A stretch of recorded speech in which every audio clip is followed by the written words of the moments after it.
अगर आप भी चाहते हैं अंग्रेजी बोलना तो आपको पता होना चाहिए कि पूरी अंग्रेजी बस 24x5 का खेल है, बस 24x5 का खेल है। हाँ जी दोस्तों, मैं आपको इतना यकीन जरूर दिलवा देना चाहता हूं कि जिसका कमांड 24x5 के ऊपर में हो जाता है वो लगभग अंग्रेजी बोलना सीख जाता है, वो किसी भी एग्जाम को आसानी से पास करना सीख जाता है, क्योंकि उसको पता चल जाता है कि अंग्रेजी की जो जड़ है ना वो बस 24x5 के अंदर में है। क्यों? क्योंकि लगभग जो अंग्रेजी है वो 24x5 के द्वारा ही बोली जाती है। मैं आपको दावे के साथ में कह देना चाहता हूं कि आप दुनिया का कोई भी सेंटेंस उठा लीजिए इंग्लिश का, उसमें या तो 24 आएगा या तो उसमें 5 आएगा या तो उसमें 24 और 5 दोनों आएगा, बट ऐसा कभी भी नहीं हो सकता है कि बिना 24x5 के आप कोई भी सेंटेंस बना सके। हाँ जी दोस्तों, ये फैक्ट है और इसीलिए आपका पहला जो कमांड है वो 24x5 पे होना चाहिए। और ये जो वीडियो है 24x5 की थर्ड वीडियो है। आप लोगों ने पहले वीडियो को बहुत अच्छा प्यार दिया, दूसरे वीडियो को भी अच्छा प्यार दिया, इसलिए आप ही के डिमांड पे जो है मैंने ये तीसरी वीडियो लाने की कोशिश की है, जिसमें क्या है कि आपको और अच्छे तरीके से गाइड करूंगा, जिससे क्या है कि जो भी कंफ्यूजन है वो सभी खत्म हो पाए और आप एक अच्छी अंग्रेजी बोल पाए, कॉन्फिडेंस के साथ में बोल पाए और आपका रिटेन जो है वो जबरदस्त हो जाए। तो चलिए इस वीडियो को शुरू करते हैं 24x5 के फॉर्मूले के साथ में। हाँ जी दोस्तों, सबसे पहले क्या मैंने किया है कि आपका टाइम बचाने के लिए कि भाई सीधा इसको लिख के रख दिया है, ठीक है, और सभी को लिख दिया है, जिससे क्या है कि मैं 2 से 3 मिनट में इसको समझाऊं और फिर इसके बाद क्या है कि इन सबको 1 बाय 1 करके हम लोग आगे भी सीखेंगे, ठीक है। तो चलिए सबसे पहले यहाँ पे देख लेते हैं कि 24x5 क्या है। तो 24 क्या है, वो एक हेल्पिंग वर्ब है और 5 क्या है, वो एक मेन वर्ब है। तो अगर आपसे कोई पूछता है कि भाई मेन वर्ब क्या है, तो बोलिए कि मेन वर्ब जो है वो तो किसी भी काम को जो है हम लोग मेन वर्ब कहते हैं। जैसे मैं पढ़ा रहा हूँ, ये मेन वर्ब है, आप पढ़ रहे हैं, ये मेन वर्ब है, मैं खड़ा हूँ, ये मेन वर्ब है। यानी कि जो इंसान कोई भी अगर काम करता है तो उस काम को हम लोग मेन वर्ब कहते हैं। मेन वर्ब अनलिमिटेड होते हैं, मेन वर्ब के जो रूप होते हैं वो 5 होते हैं, याद रखिएगा। बहुत सारे लोग ये कंफ्यूज हो जाते हैं कि भाई मेन वर्ब 5 होते, नहीं, मेन वर्ब 5 नहीं होते, मेन वर्ब के 5 रूप होते हैं, मेन वर्ब के 5 फॉर्म्स होते हैं, V1 V2 V3 V4 V5। बहुत सारे लोग बोलते हैं कि टेंस पे कमांड करिए, टेंस पे कमांड करिए, बट मैं बोलता हूं कि पहला कमांड आपको यहां पे होना चाहिए, पहला कमांड आपका यहां पे होना चाहिए, जिससे क्या है कि आपको टेंस की एक बेसिक नॉलेज मिल जाती है, आप अच्छा खासा कमांड कर पाते हैं और हर बात को समझ पाते हैं। टेंस को पढ़ने से पहले टेंस के लायक बनना सीख जाइए मेरे दोस्तों। चलिए यहाँ पे समझने हमको 2 बात समझ में आई कि अंग्रेजी बोलने के लिए किसी भी इंसान को सबसे पहले 2 चीजों पे कमांड करना है। पहला उसका हेल्पिंग वर्ब पे कमांड होना चाहिए, दूसरा उसका मेन वर्ब पे कमांड होना चाहिए। क्यों? क्योंकि हर एक सेंटेंस में या तो मेन वर्ब आता है, या तो हेल्पिंग वर्ब आता है, या तो हेल्पिंग वर्ब और मेन वर्ब दोनों आता है। बट ऐसा कभी भी नहीं हो सकता है कि भाई बिना हेल्पिंग वर्ब और मेन वर्ब के कोई भी सेंटेंस बन जाए। यानी कि हेल्पिंग वर्ब की जो संख्या है वो टोटल 24 है, ठीक है, 24 से ज्यादा भी होती है, बट जो ज्यादातर यूज में जो आती है उसके लिए मैंने यहाँ पे 24 को जो है इंडिकेट कर दिया है, ठीक है। बहुत सारे लोग ये भी बोलते हैं कि भाई 24 से ज्यादा भी होती है। हाँ भाई 24 से ज्यादा भी होती है और ठीक है, बट अभी हमको क्या देखना है कि हमारे लिए क्या फिलहाल जरूरी है। फिलहाल मेरे अंग्रेजी बोलने के लिए मुझे क्या जरूरत है, मुझे एग्जाम पास करने के लिए किसकी जरूरत है, वो चीज हमको देखना है। 24 हेल्पिंग वर्ब, 5 मेन वर्ब के रूप होते हैं। अब हमको यहाँ पे देखना है कि मैंने हेल्पिंग वर्ब को 2 भागों में रखा है, ऐसे तो 3 भागों में होते हैं, बट मैं आपको ये आगे क्लियर कर दूंगा, ठीक है। सबसे पहले यहाँ पे प्राइमरी हेल्पिंग वर्ब का भाग है, इसकी टोटल संख्या कितनी है दोस्तों, 11। टोटल संख्या कितनी है, 11। अब 11 कौन कौन से है, सबसे पहले यहाँ पे देखिए is, am, are, was, were, has, have, had, do, does, did. याद रखिएगा बहुत सारे लोग इसको वेयर पढ़ते हैं, WERE वेयर।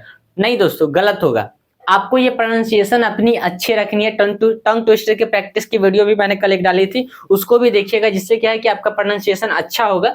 इसको बोलते हैं वर। क्या बोलते हैं, वर। मैं यहाँ पे हिंदी में लिख देता हूँ, वर, ठीक है। तो आप यहाँ पे देखिए is, am, are, was, were, has, have, had, do, does, did. यानी कि टोटल संख्या कितनी है, 11।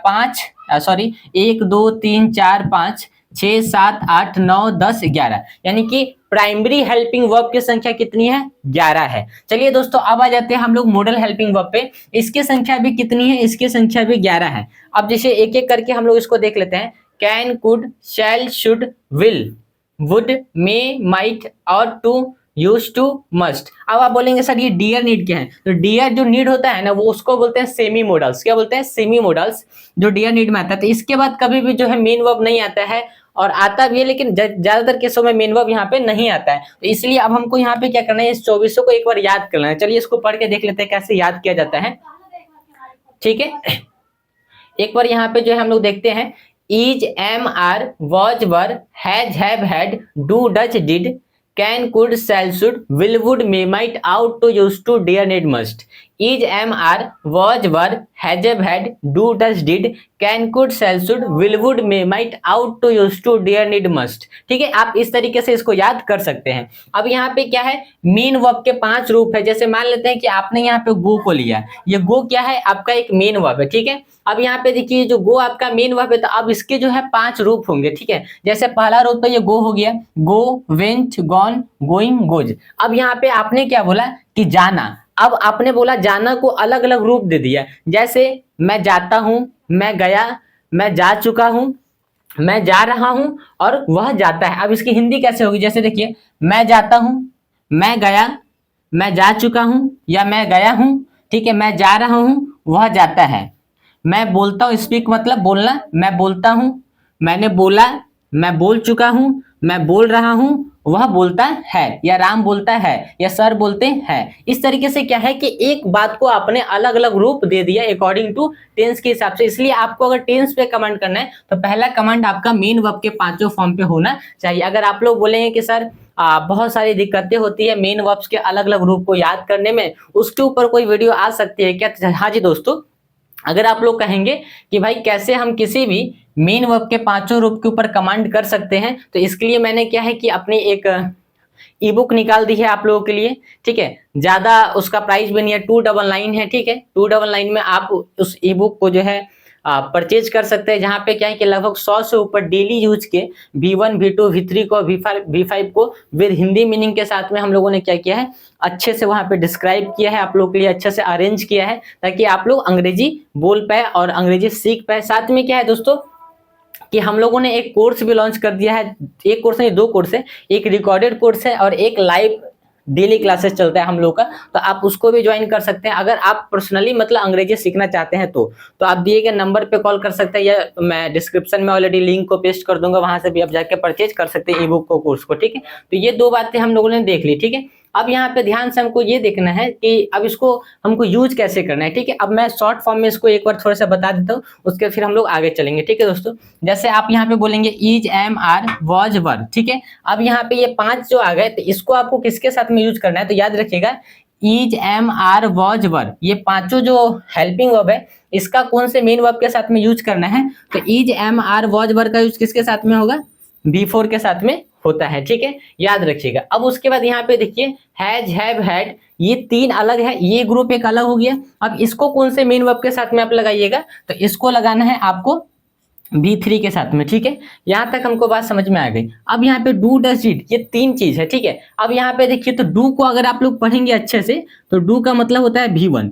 ठीक है, डज का मतलब होता है V5 और डिड का मतलब होता है V2। तो मान लेते हैं कि यहाँ पे आप जैसे, अब आप बोलेंगे सर डू, डज, डिड ये V1, V2, V3 कैसे हो गया और इसका यूज कैसे होगा, तो याद रखिए do, does, do, does, did का जो इस्तेमाल है ना, वो पॉजिटिव सेंटेंस में नहीं होता है। जैसे आपने बोला स्पीक, तो स्पीक ऑलरेडी क्या है, ये V1 है। अब आप बोलेंगे कि सर ये V1 है, तो जैसे मैं जाता हूं तो आई स्पीक हो जाएगा, क्या होगा, आई स्पीक।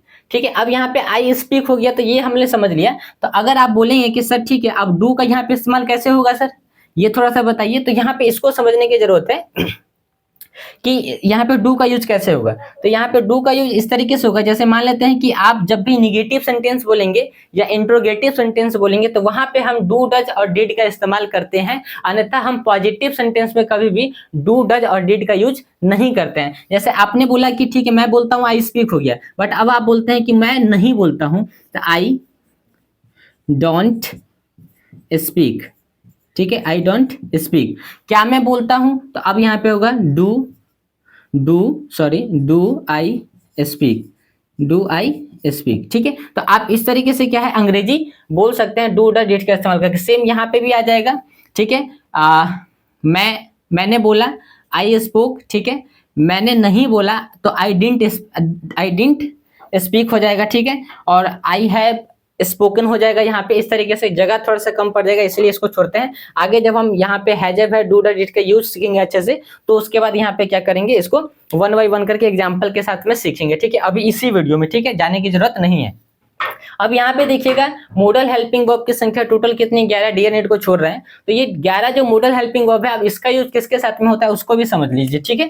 तो जैसे अब यहाँ पे 11 मॉडल हेल्पिंग वर्ब है, तो इसका यूज आप लोग आंख बंद करके इसके साथ में कौन सा फॉर्म लगाएंगे, V1 लगाएंगे। कौन सा फॉर्म लगाएंगे, V1, ठीक है। Can, could, shall, should, will, would, may, might, ought, to, use to, must, इसके साथ में कौन सा फॉर्म लगाएंगे, V1 लगाएंगे। अब हम लोग क्या करते हैं, वन बाई वन करके हम लोगों ने इज, एम, आर, वॉज, वर को ऑलरेडी कवर कर लिया है, हैज हैव हैड को भी कवर कर लिया है। अब हम लोग क्या करेंगे, डू डज डिड को कवर करेंगे और उसके बाद यहाँ पे मॉडल वर्ब को कवर करेंगे, ठीक है। क्योंकि इज, एम, आर, वॉज, वर की वीडियो और हैज हैव की वीडियो हमने पार्ट 1 और पार्ट 2 में कवर कर दी है, तो अब ज्यादा लोग आप लोग का समय नहीं लेना है, ठीक है।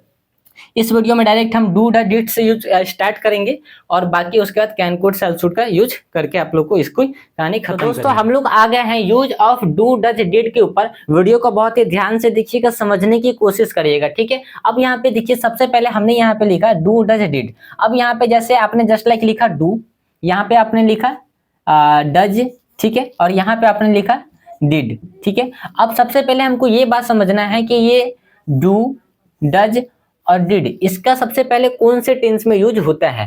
तो डू का मतलब प्रेजेंट होता है। डू का मतलब क्या होता है, प्रेजेंट टेंस, ठीक है। जैसे डू का यूज किस में होगा, प्रेजेंट में होगा। डज का यूज कौन से टेंस में होगा दोस्तों, तो प्रेजेंट में होगा, ठीक है। तो बिल्कुल एकदम आपको हर एक बात खोल के समझा देना चाह रहा हूं, ठीक है। और डिड का यूज कौन से टेंस में होगा, डिड का यूज होगा पास्ट टेंस में, ठीक है। तो अब हमको ये बात तो समझ में आ गई दोस्तों कि डू, डज और डिड का इस्तेमाल जो है, यानी कि डू और डज का यूज होता है आपका प्रेजेंट टेंस में, ठीक है, और डिड का यूज होता है आपका पास्ट में, ठीक है। तो ये एक अलग आपका आ गया, ठीक है। अब उसके बाद समझना है कि भाई यहाँ पे एक दो बात आपको और समझना होगा कि जैसे हम लोग जब पढ़ते हैं सब्जेक्ट, ठीक है, जब हम लोग सब्जेक्ट को पढ़ते हैं यानी कि पर्सन को पढ़ते हैं, तो पर्सन जो है वो दो प्रकार के होते हैं। एक पर्सन जो होता है वो सिंगुलर होता है, एस से सिंगुलर, और पी से होता है प्लूरल, ठीक है। तो सिंगुलर सब्जेक्ट के हिसाब से ही आपको जो है वर्ब के मेन वर्ब का चुनाव करना पड़ता है। क्यों, क्योंकि कहता क्या है नियम कि अगर आपका सब्जेक्ट सिंगुलर होगा तो आपको उसके साथ में जो वर्ब है वो भी सिंगुलर लगाना पड़ेगा, ठीक है। और फिर नियम क्या कहता है कि अगर आपका सब्जेक्ट प्लूरल है, ठीक है, तो आपको उसके साथ में वर्ब जो है वो लगाना पड़ेगा प्लूरल, ठीक है। यानी कि सिंगुलर वर्ब, यानी कि सॉरी यहाँ पे पी आ जाएगा, पी, यानी कि आपको देखना है प्लूरल वर्ब तो प्लूरल सब्जेक्ट, सिंगुलर वर्ब तो सिंगुलर सब्जेक्ट, सिंगुलर सब्जेक्ट तो singular verb, singular verb plural verb तो प्लूरल वर्ब। यानी कि नियम क्या कहता है कि अगर आपका सब्जेक्ट सिंगुलर होगा तो उसके साथ में आपको सिंगुलर वर्ब लगाना पड़ेगा, और अगर आपका सब्जेक्ट प्लूरल होगा तो आपको उसके साथ में जो वर्ब है वो भी प्लूरल लगाना पड़ेगा। ये नियम कहता है और यही इस नियम आपको फॉलो भी करना है, क्योंकि बहुत सारे लोग ये देख के कंफ्यूज रहते हैं, उनको पता ही नहीं रहता है कि सिंगुलर सब्जेक्ट क्या है, प्लूरल सब्जेक्ट क्या है। और अगर कुछ लोगों को पता भी रहता है तो वो वहां पे गलती कर जाते हैं कि उनको पता ही नहीं है कि सिंगुलर सब्जेक्ट के साथ में सिंगुलर वर्ब का लगाना है और प्लूरल वर्ब के साथ में प्लूरल वर्ब लगाना है। अब जैसे यहीं पे हम अगर आपको बोलेंगे कि ठीक है, एक काम हम लोग करते हैं क्या कि सबसे पहले हम लोग क्या करते हैं कि प्लूरल वर्ब और सिंगुलर वर्ब का चुनाव करते हैं, और किसके साथ में कौन सा सब्जेक्ट हम लगाएंगे ये भी हमको पता होना चाहिए, ठीक है। तो अब यहाँ पे आप लोग देखेंगे कि ये जो डू है, तो डू जो है वो आपका V1 है, ठीक है, और डज जो है वो आपका क्या है V5 जो हम लोगों ने ऊपर में देखा था, और डिड आपका क्या है, ये आपका V2 है। तो अब नियम क्या कहता है कि डिक्शनरी के अंदर में या दुनिया के अंदर में जितने भी V1 के अंदर में वर्ब आते हैं, यानी कि वर्ब का जो पहला फॉर्म होता है उसको बोलते हैं प्लूरल वर्ब। क्या बोलते हैं, प्लूरल वर्ब। क्या बोलते हैं उसको, प्लूरल वर्ब। यानी कि वर्ब का पहला रूप जो होता है वो प्लूरल फॉर्म होता है। कौन सा फॉर्म होता है, प्लूरल फॉर्म होता है। इसको एक बार मिटा देते हैं, ठीक है, इसको रुक जाइए, इसको मिटाने दीजिए, ठीक। तो वर्ब का जो पहला रूप होता है वो प्लूरल होता है, और वर्ब का जो पांचवा रूप होता है ना वो होता है आपका सिंगुलर। क्या होता है, सिंगुलर, ठीक है। यानी कि वर्ब का पहला रूप प्लूरल फॉर्म होता है, वर्ब का पांचवा रूप ये सिंगुलर रूप होता है, और वर्ब का जो दूसरा रूप होता है वो होता है आपका सिंगुलर प्लस प्लूरल। जैसे आप क्या बोल सकते हैं, जैसे प्लूरल का मतलब हो गया प्लस और सिंगुलर का मतलब हो गया माइनस। तो आपका जो V2 है वो माइनस भी है और वो प्लस भी है, और इसका यूज कौन से टेंस में होगा, तो इसका यूज होगा आपका पास्ट टेंस में, और ये आपका सिर्फ सिंगुलर है लेकिन इसका यूज कौन से टेंस में होगा, प्रेजेंट टेंस में, ये आपका प्लूरल है बट इसका यूज कौन से टेंस में होगा, इसका यूज प्रेजेंट टेंस में होगा, यानी कि डू डज का यूज प्रेजेंट टेंस में होगा, डिड का यूज पास्ट टेंस में होगा, डू का यूज सिर्फ प्लूरल सब्जेक्ट के साथ में होगा। किसके सब्जेक्ट के साथ में होगा, प्लूरल सब्जेक्ट के साथ में। तो देखिए अगर ये जो वर्ब है ये प्लूरल वर्ब है तो इसके साथ में कौन सा सब्जेक्ट लगेगा, इसके साथ में लगेगा आई, इसके साथ में लगेगा यू, ठीक है, इसके साथ में लगेगा वी, इसके साथ में लगेगा दे, और इसके साथ में लगेगा any plural subject, any plural subject इसके साथ में लगेगा, ठीक है। अब यहाँ पे आपकी बात आ गई किसके साथ में, डज के साथ में। तो डज के साथ में आप क्या लगाएंगे, ही, सी, इट, राम, सीता, ठीक है, एंड एनी सिंगुलर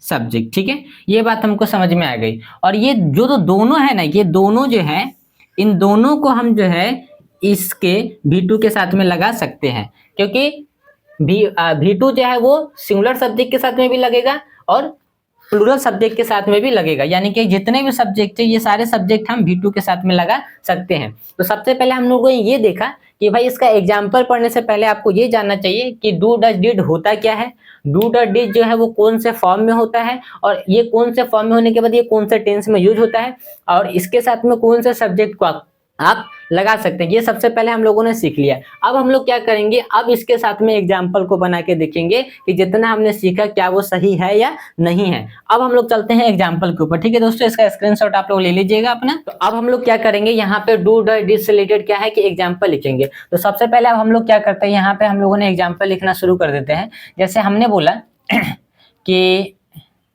मैं जाता हूँ, मैं एकदम हल्का हल्का सेंटेंस लिखेंगे, ठीक है, मैं जाता हूँ, ठीक है, ये हम लोगों ने बोला। फिर हमने यहाँ पे दूसरा सेंटेंस बोला कि मैं गया, ठीक है। और हमने यहाँ पे फिर तीसरा सेंटेंस भी लिखा कि वह जाता है,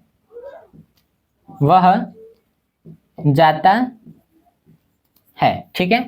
अब इसकी अंग्रेजी क्या होगी, जैसे यहाँ पे आप सबसे पहले आपको सब्जेक्ट को देखना है। तो सब्जेक्ट आपका क्या है, मैं, यानी कि आई, ठीक है। अब यहाँ पे आई है तो आई के साथ में आप कौन सा फॉर्म लगाएंगे दोस्तों, फर्स्ट फॉर्म लगाएंगे, ठीक है। तो अब यहाँ पे जाता हूँ की अंग्रेजी क्या होगी, यहाँ पे जाना की अंग्रेजी क्या होगी, गो, ठीक है। तो ये आपका सेंटेंस क्या हो गया, आई गो, मैं जाता हूँ, ठीक है।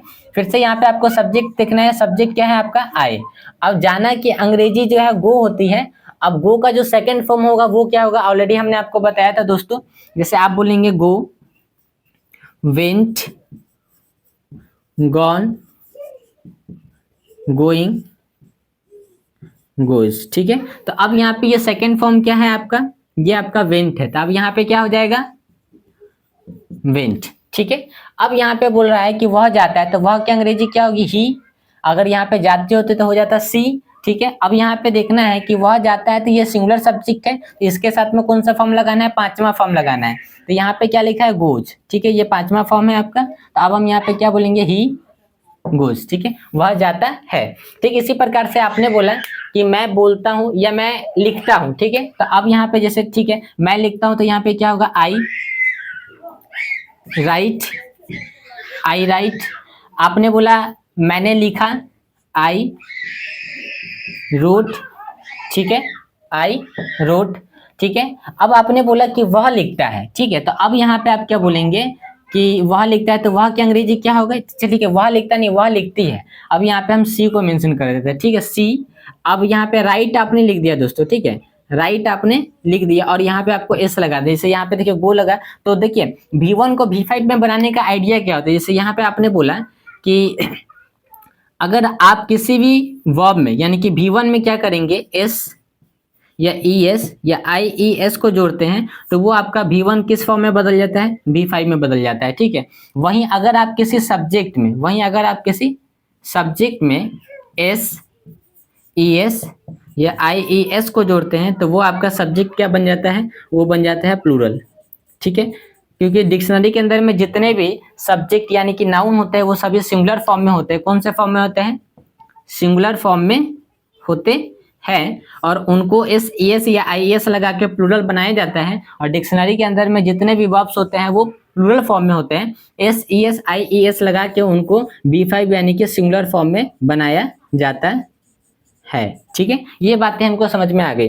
तो एक काम करते हैं दोस्तों, वीडियो ऑलरेडी 20 मिनट की 21 मिनट की हो गई होगी, तो ज़्यादा लंबी वीडियो नहीं बनाएंगे क्योंकि लोगों का भी अटेंशन स्पैम जो है वो बहुत ही कम हो गया है। ठीक है, इस कारण से तो हम लोग क्या करेंगे, अब सेपरेटली जो वीडियो हमारी पार्ट 4 की आएगी दोस्तों, जिसमें हम लोग क्या है कि स्पेशली मॉडल वर्ब को समझेंगे। ठीक है, हमारा प्राइमरी हेल्पिंग वर्ब ऑलरेडी अब जो है खत्म हो गया है। अब हमारा जो अगला नंबर होगा वो किसका होगा, वो होगा मॉडल हेल्पिंग वर्ब के ऊपर में। ठीक है दोस्तों, वीडियो कैसी लगी कमेंट करके बताइएगा। अच्छी लगे तो वीडियो को लाइक करिए, चैनल को सब्सक्राइब करिए और अपने जैसे दोस्तों के साथ में, परिवार के साथ में, अच्छे लोगों के साथ में इस वीडियो को शेयर करिए ताकि उनकी भी मदद हो सके।